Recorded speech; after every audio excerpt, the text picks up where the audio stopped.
இன்றைக்கி நம்ம பார்க்க போகிற ரெசிபி வாழைக்காய் பொரியல் எப்படி டேஸ்ட்டாக செய்யலான்னு பார்க்கலாம். இதுக்கு 2 ஸ்பூன் எண்ணெய் ஊற்றிக்கோங்க. 1 டீஸ்பூன் கடுகு நல்லா வெடித்ததும் 1 டீஸ்பூன் உளுந்தம்பருப்பு போட்டு நல்லா செவக்க வறுத்துருங்க.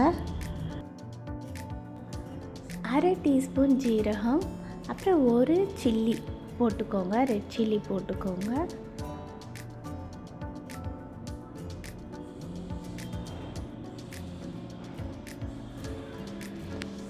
பொடியாக அரிஞ்ச 1 பச்சை மிளகா, 5 பல் பூண்டு, அப்புறம் வெங்காயம், 1 வெங்காயம் எடுத்துக்கலாம்.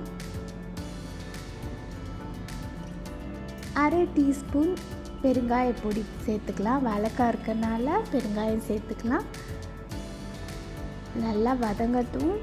நல்லா வதங்கினதும் பொடியாக அரிஞ்சு வச்ச வாழைக்காய் சேர்த்துக்கலாம். 1 பெரிய வாழைக்காய் சேர்த்துருக்கேன். அதையும் ஒரு 2 நிமிஷம் நல்லா வதக்கிக்கலாம்.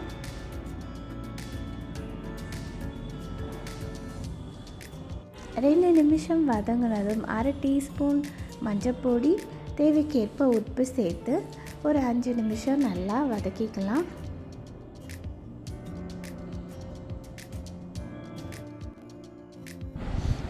தண்ணி எதுவும் ஆட் பண்ண தேவையில்ல. நம்ம அப்படியே சாட் பண்ணாலே சூப்பராக வாழைக்காய் வெந்துடும்.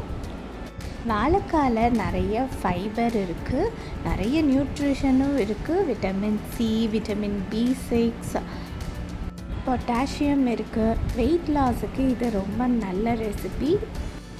இது கொலஸ்ட்ராலுக்கும் ரொம்ப நல்லது. கூடவே பிளட் சுகரையும் இது கட்டுப்படுத்தும். கண்டிப்பாக வாரத்தில் ஒரு 2 டைம்ஸ் ஆச்சும் இந்த வாழைக்காவை நீங்கள் சாப்பிடணும். நல்லா குக் ஆகிடுச்சு.